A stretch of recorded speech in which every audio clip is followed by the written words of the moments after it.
नमस्कार दोस्तों, प्रिशा एकेडमी में आपका एक बार फिर से स्वागत है। और आज जिस इंश्योरेंस प्रोडक्ट के बारे में हम बात कर रहे हैं वो है LIC life insurance corporation of India का जीवन लक्ष्य प्लान। ये LIC का प्लान नंबर है वो है 933।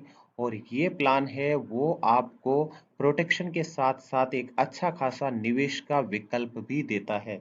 इसमें क्या होता है, जो बीमा धारक है उसकी अगर बीमा की मैच्योरिटी से पहले किसी कारण से डेथ हो जाती है तो उनके परिवार को बीमा की मैच्योरिटी तक हर साल एक सालाना इनकम मिलती रहती है तथा किसी प्रकार का प्रीमियम भी भुगतान नहीं करना पड़ता है और मैच्योरिटी पे भी एक अच्छी खासी रकम परिवार को मिल जाती है। इसके डिटेल को हम पूरा इस वीडियो में देखेंगे। तो आइए शुरू करते हैं। पहले देखते हैं इसके मापदंड क्या है, कौन इसको ले सकता है पॉलिसी को। तो इसके लिए जो बीमा धारक है यानी जो निवेश करने वाला है उसकी न्यूनतम यानी मिनिमम जो एज है वो कम से कम 18 वर्ष का होना चाहिए। और अधिकतम क्या है, वो जब 50 वर्ष का हो जाता है तब तक इस पॉलिसी में निवेश कर सकता है। 50 वर्ष की आयु में भी आप अगर चाहें तो इस पॉलिसी में स्टार्ट कर सकते हैं। लेकिन इसमें क्या है, अधिकतम मैच्योरिटी जो एज है वो 65 वर्ष होती है। ये इसका मतलब है कि अगर 50 वर्ष का आदमी अगर पॉलिसी लेता है तो वो पॉलिसी 15 वर्ष तक की ही ले सकता है मैक्सिमम, क्योंकि 15 वर्ष जैसे ही पूरे होंगे तो जो बीमा धारक है उसकी एज है वो 65 वर्ष हो जाएगी और 65 वर्ष होते ही ये पॉलिसी सीज हो जाती है। तो इसमें मैक्सिमम जो निवेश है वो 65 वर्ष की उम्र तक किया जा सकता है। और इसमें क्या है, कम से कम जो बीमा रहेगा वो 13 वर्ष का आपको लेना पड़ेगा और जो अधिकतम जो अवधि है बीमा की वो रहती है 25 वर्ष। यानी एक एग्जांपल से हम देखें तो मान लीजिए कोई व्यक्ति है जिसकी उम्र है 50 वर्ष है, तो वह उस पॉलिसी में 13 वर्ष के लिए निवेश यानी 15 वर्ष के लिए निवेश कर सकता है। इसको यहाँ पे ये है 15 वर्ष है, तेरा गलती से 13 हो गया है, तो 15 वर्ष तक उस पॉलिसी में निवेश कर सकता है। उसके अलावा मान लीजिए कोई व्यक्ति जो पॉलिसी लेना चाहता है उसकी उम्र है 18 वर्ष, तो वो क्या करेगा, वो अधिकतम जो अवधि है वहां तक पॉलिसी ले सकता है और अधिकतम अवधि है 25 वर्ष, तो वो 25 वर्ष या उससे कम की पॉलिसी ले सकता है, 25 वर्ष से ज्यादा की पॉलिसी नहीं ले सकता है। इसी प्रकार से बीमा की जो न्यूनतम राशि है यानी मिनिमम जो सम एश्योर्ड रहता है वो रहेगा 1 लाख रुपए, और जो मैक्सिमम सम एश्योर्ड है अधिकतम बीमा की राशि है उसमें किसी प्रकार की कोई सीमा नहीं है। हालांकि ये आपकी इनकम के बेस पे डिसाइड होता है कि आप कितनी राशि तक का बीमा ले सकते हैं। और प्रीमियम भुगतान की अवधि है यानी कितने साल तक आपको प्रीमियम पे करना है, तो LIC ने बता रखा है कि जैसे ही आपने पॉलिसी की जो अवधि है, मान लीजिए आपने 25 वर्ष की पॉलिसी लिया है तो उसमें से 3 वर्ष कम कर दीजिए, तो आपको उतने वर्ष तक का प्रीमियम पे करना है। यानी आपकी पॉलिसी जब मेच्योर होगी उससे 3 वर्ष पहले आपका प्रीमियम पेमेंट है वो खत्म हो जाता है। इसको एक एग्जांपल से अगर हम देखते हैं कि अगर किसी ने मान लीजिए 25 वर्ष का पॉलिसी लिया है तो प्रीमियम भुगतान उसको कितने साल तक करना पड़ेगा, 22 वर्ष तक करना पड़ेगा। उसी प्रकार से अगर किसी ने 13 वर्ष का पॉलिसी लिया है तो उसका जो प्रीमियम भुगतान होगा वो 13 - 3 यानी 10 वर्ष तक प्रीमियम पे करना पड़ेगा। आइए अब हम एक एग्जांपल लेते हैं और इसको समझते हैं, इसके फायदे को डिटेल में समझते हैं कि इसका फायदा क्या रहता है। इसमें हम दो कंडीशंस लेंगे समझने के लिए। पहली जो हमारी कंडीशन है उसमें क्या है, जो निवेशक है यानी बीमा धारक है वो पॉलिसी मैच्योर होने तक जिंदा रहता है। तो ये हमारी पहला जो कंडीशन है वो लेके चलेंगे। दूसरी कंडीशन में हम लेंगे कि जो बीमा धारक है उसकी पॉलिसी मैच्योर होने से पहले ही डेथ हो जाती है। तो आइए, पहला जो कंडीशन है कि बीमा धारक जिंदा रहता है पॉलिसी लेने तक। तो मान लीजिए कोई निवेशक है उसकी उम्र है 30 वर्ष, 30 वर्ष में वो पॉलिसी लेना चाहता है और वो कितने की पॉलिसी ले रहा है, 5 लाख की पॉलिसी ले रहा है। और जो पॉलिसी की जो अवधि है यानी पॉलिसी जो पीरियड है वो कितना है, 25 वर्ष का उसने लिया है। इसका मतलब है उसको 22 वर्षों तक प्रीमियम पे करना पड़ेगा, यानी 25 - 3 22 वर्षों तक वो प्रीमियम पे करता रहेगा। और उसका जो प्रीमियम आएगा, अगर वो सालाना प्रीमियम देता है तो उसका प्रीमियम लगभग आ जाता है 20,787 हर वर्ष आता है। और अगर उसका प्रीमियम है अगर महीने का देता है तो 1,770 रुपए उसको हर महीने प्रीमियम देना पड़ता है। यानी कुल मिलाकर के वो 22 वर्षों में कितना प्रीमियम दे देगा? 4,57,772 रुपए का प्रीमियम वो LIC को पे कर देता है। अच्छा, इसके बारे में एक चीज बता देता हूँ, जो मैं यहाँ पे प्रीमियम दिखा रहा हूँ वो आज की जानकारी के अनुसार है। ये प्रीमियम टैक्स में चेंजेस के कारण चेंज हो सकते हैं और LIC भी इनको चेंज कर सकता है। तो आप जब भी निवेश करें तो LIC की वेबसाइट पे जाकर के एक बार एग्जैक्ट प्रीमियम और टैक्स जो रेट है वो जरूर देख लें, और वही उसी हिसाब से आपका जो प्रीमियम होगा वो फाइनल होगा। ये सिर्फ इंडिकेटिव प्रीमियम मैंने दिया है आज की डेट के हिसाब से। अब क्या होगा, जैसे ही निवेशक की उम्र हो जाती है 55 वर्ष, यानी 30 वर्ष में उसने निवेश शुरू किया और 25 वर्षों तक वो निवेश करता रहा, और जब उन निवेशक की उम्र हो जाती है 55 वर्ष, तो क्या हो जाती है, पॉलिसी हो जाती है मैच्योर।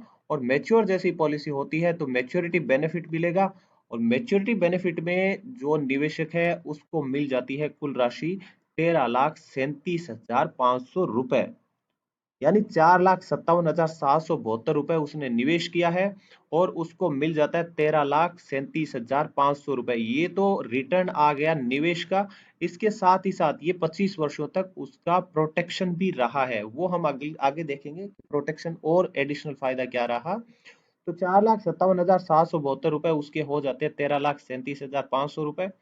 और ये जो 13,37,500 रुपए है उसमें क्या क्या कंपोनेंट मिले हुए हैं, उसमें जो सम एश्योर्ड था 5 लाख, यानी बीमा राशि 5 लाख का था, वो मिला हुआ है। इसके साथ ही साथ बोनस का 6,12,500 रुपए जो LIC सालाना डिक्लेयर करता है उसके हिसाब से ये बोनस रहता है। प्रीवियस बोनसेस के हिसाब से मैंने यहाँ पे लिखा है 6,12,500 रुपए। और जो फाइनल एडिशनल बोनस है वो अभी की रेट्स के हिसाब से मैंने देखा है 2,25,000 रुपए इसका FAB बन जाता है। तो ये तीनों मिला करके 13,37,500 रुपए मेच्योरिटी पे मिल जाता है।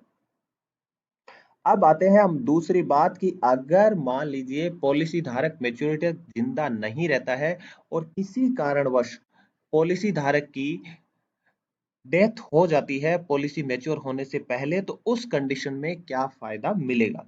तो आइए हम देखते हैं, सेम एग्जांपल लेते हैं हम। पॉलिसी की शुरुआत होती है, निवेशक की उम्र थी 30 वर्ष, ठीक है।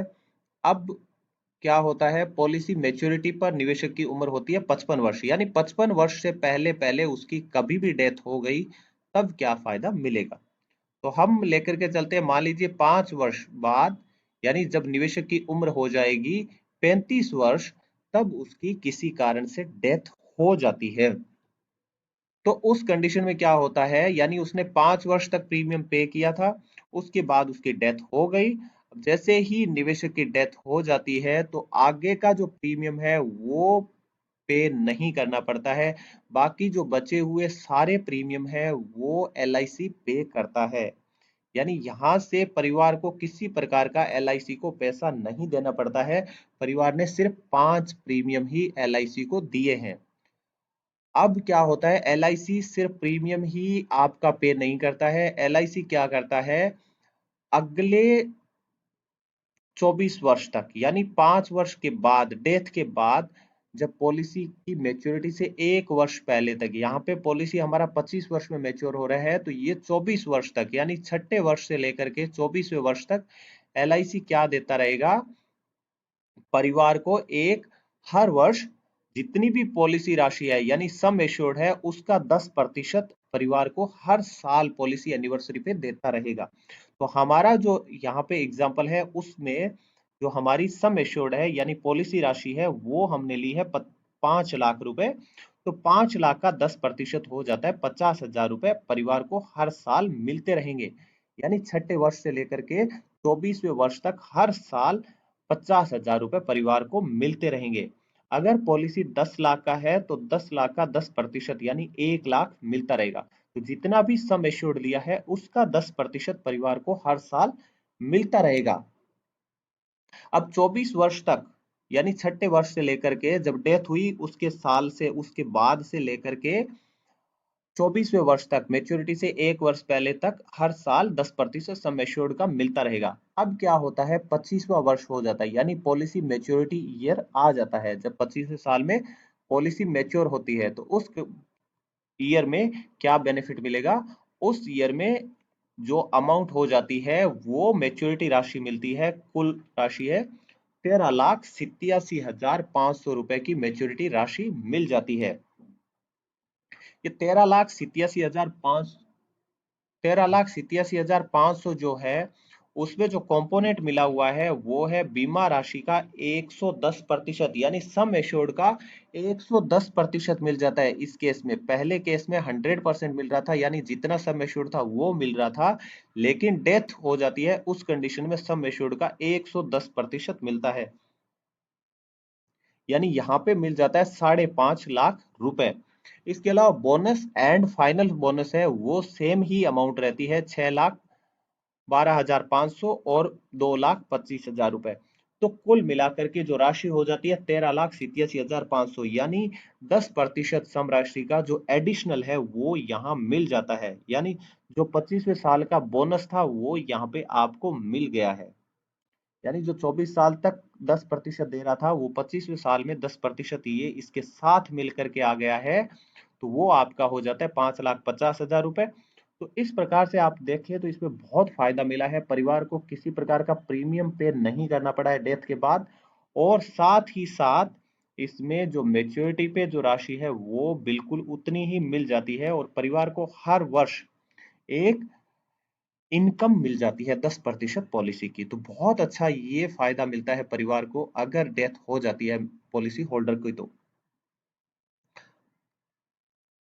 अब मान लीजिए इसमें अगर पॉलिसी होल्डर ने राइडर्स ले रखे हैं, जैसे कि मान लीजिए उसने टर्म राइडर ले रखा है, तो उस कंडीशन में मान लीजिए उसने 10 लाख का टर्म राइडर ले रखा है, तो उसको क्या हो जाएगा, 10 लाख का एडिशनल बेनिफिट और मिल जाता है। यानी जब 5 वर्ष में उसकी डेथ होगी तो 5वें वर्ष में ही परिवार को जितना टर्म राइडर ले रखा है उतना बेनिफिट परिवार को तुरंत मिल जाता है, यानी परिवार को 5वें वर्ष में 10 लाख मिल जाता है।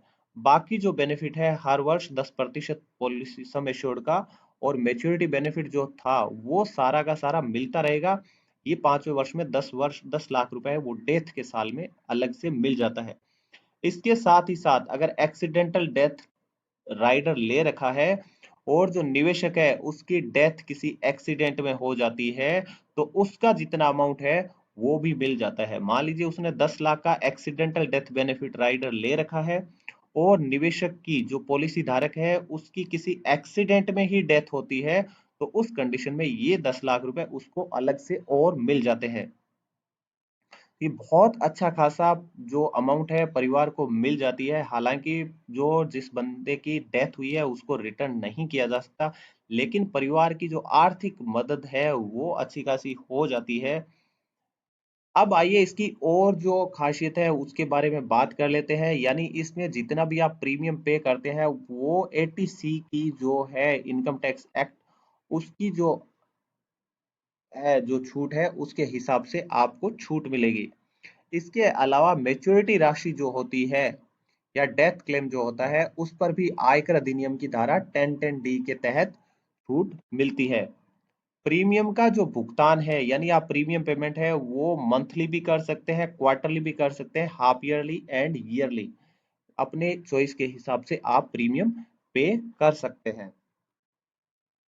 इसके अलावा इसकी जो ग्रेस पीरियड है या ग्रेस अवधि है, ग्रेस पीरियड क्या होता है कि मान लीजिए आपका प्रीमियम पेमेंट की डेट है, मान लीजिए 31 या 1 तारीख, आपका प्रीमियम की तारीख है 1 तारीख, तो ग्रेस पीरियड क्या होता है, जैसे मान लीजिए मासिक प्रीमियम के लिए 15 दिन का ग्रेस पीरियड है, तो आप 15 तारीख तक अगर प्रीमियम पे कर देंगे तो आपको किसी प्रकार का पेनल्टी नहीं लगेगा, आपका पॉलिसी चलता रहेगा। और मान लीजिए 1 तारीख का आपका प्रीमियम खत्म हो रहा है और किसी कारण से डेथ हो जाती है 4 तारीख को, तो भी परिवार को पूरा क्लेम मिल जाता है इस अगर ग्रेस पीरियड में पॉलिसी होल्डर की डेथ हो जाती है। तो पॉलिसी होल्डर बहुत ही अच्छा एक पीरियड है, ये भी ध्यान रखने वाली बात है। लेकिन ध्यान रखें कि पॉलिसी को प्रीमियम है वो हमेशा टाइम से पे करते रहें, कभी भी ग्रेस पीरियड का इंतजार ना करें। ये कभी कभार उस कंडीशन में है जब हम भूल जाते हैं प्रीमियम पे करना, तो उस पीरियड के लिए ये यूजफुल रहता है। सिमिलरली अगर आपका क्वार्टरली, हाफ ईयरली और ईयरली प्रीमियम पेमेंट करते हैं तो जो ग्रेस पीरियड रहता है वो रहता है 30 दिन का। अब इसमें क्या रहता है, पॉलिसी पर आप लोन भी ले सकते हैं, लेकिन इसके लिए आपको कम से कम 2 वर्ष का प्रीमियम पेमेंट कर चुके होंगे। जैसे ही आप 2 साल का प्रीमियम पेमेंट कर देते हैं तो आप पॉलिसी पर लोन के लिए एलिजिबल हो सक जाते हैं। और ये लोन है मैक्सिमम आपको सरेंडर वैल्यू के 90% तक मिल सकता है। पॉलिसी को आप सरेंडर भी कर सकते हैं। पॉलिसी सरेंडर करने के लिए आपको कम से कम 2 वर्षों तक का प्रीमियम भुगतान किया होना चाहिए। लेकिन ध्यान रखें, पॉलिसी सरेंडर करने पर आपको बहुत कम अमाउंट मिलती है, इसलिए जब भी इंश्योरेंस पॉलिसी लें उसको अच्छे से सोच समझकर उसके फायदे नुकसान प्रीमियम भुगतान सारी चीजें देख करके ही निवेश करें, क्योंकि पॉलिसी सरेंडर करने पे बहुत कम आपको वापस मिलता है अमाउंट। इसके अलावा पॉलिसी रिवाइवल है, वो भी इसमें ऑप्शन है, यानी प्रीमियम ड्यू तारीख के 5 वर्ष के भीतर आप पॉलिसी रिवाइव कर सकते हैं। यानी मान लीजिए आपने 1 2 3 4 साल तक इसका प्रीमियम टाइमली पे किया, लेकिन 5वें वर्ष से आपने प्रीमियम है वो किसी कारण से आप भूल गए या कोई फाइनेंशियल कंडीशन के कारण आपने प्रीमियम पे करना बंद कर दिया। लेकिन 4 साल बाद आपको याद आया कि अब आप वापस पॉलिसी स्टार्ट करना चाहते हैं, तो आप जितना भी प्रीमियम आपने मिस किया है वो प्रीमियम विद इंटरेस्ट और जो भी चार्जेस है वो दे करके वापस अपनी पॉलिसी है उसको रिवाइव करवा सकते हैं। लेकिन इसके लिए है कि आपका प्रीमियम ड्यू डेट जो लास्ट था उसके 5 साल के भीतर ही आपको ये डिसीजन लेना होता है। अब इसमें किस किस टाइप के राइडर्स हैं। राइडर होता है वो पॉलिसी की एक बहुत बड़ी खासियत होती है, क्योंकि इसमें आपको एक थोड़ी सी अमाउंट में अच्छा खासा बेनिफिट मिल सकता है और आप अपनी रिक्वायरमेंट के हिसाब से राइडर ले सकते हैं। तो इस जो पॉलिसी है इसमें एल आपको देता है accidental death and disability rider. इसके साथ ही साथ अलग से आप एक्सीडेंटल डेथ राइडर भी ले सकते हैं, लेकिन इन दोनों में से कोई एक राइडर ही आप चुन सकते हैं। थर्ड जो राइडर आता है वो है न्यू टर्म इंश्योरेंस राइडर। और जो चौथा राइडर रहता है वो है न्यू क्रिटिकल इलनेस राइडर। ये 4 राइडर इसमें मिलते हैं। इन राइडर्स क्या है, इनकी क्या क्या खासियत है, इसके लिए भी हमारा एक वीडियो बना हुआ है, उसका लिंक डिस्क्रिप्शन में आप वहां से देख सकते हैं कि राइडर्स क्या होते हैं, इनकी क्या खासियत होती है, क्या बेनिफिट्स हैं। इस पे पूरा डिटेल्ड वीडियो है।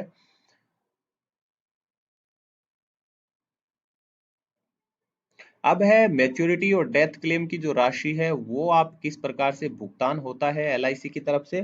तो इसमें दो ऑप्शन रहते हैं। एक रहता है कि पूरी की पूरी जो राशि है यानी लमसम पेमेंट एक ही इंस्टॉलमेंट में एक साथ लिया जा सकता है, या दूसरा रहता है कि जो राशि है उसको किस्तों में भी लिया जा सकता है, 5 10 15 वर्ष की किस्तों में, monthly quarterly half yearly yearly किस्तों में लिया जा सकता है। इसके लिए आपको इंटरेस्ट भी एलआईसी की तरफ से मिलता है, लेकिन इसकी कंडीशन ये है कि अगर किस्तों में मैच्योरिटी या डेथ क्लेम बेनिफिट लेना है तो इसके लिए पॉलिसी मैच्योर होने से पहले एलआईसी को बताना होता है।